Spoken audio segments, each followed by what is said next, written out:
Cricket Dhaka premier লিগে back to back century করলেন Tamim Iqbal. Brothers ইউনিয়নকে 9 উইকেটে হারিয়েছে মোহামেডান। অন্য ম্যাচে পার্টেক্সকে 8 উইকেটে হারিয়েছে আবাহনী এবং প্রাইম ব্যাংক 8 উইকেটে হেরেছে লেজেন্ড অফ রূপগঞ্জের কাছে। বিকেএসপিতে আগের ম্যাচেই পার্টেক্সের বিপক্ষে অপরাজিত 125 রান করেন তামিম। এবার একই ভেন্যুতে ব্রাদার্সের বিপক্ষে করলেন অপরাজিত 105 রান।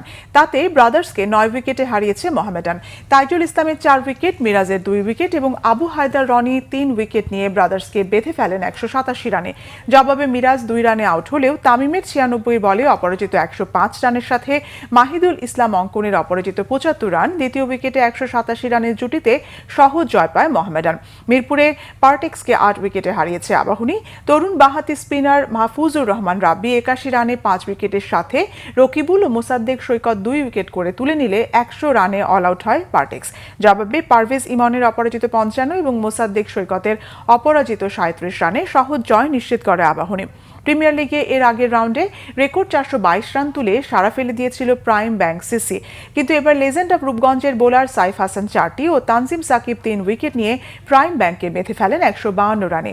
জবাবে তানজিম তামিমের 68 এবং সৌম্য সরকারের অপরাজিত 50 রানে 8 উইকেটে জয় নিয়ে মাঠ ছাড়ে রূপগঞ্জ।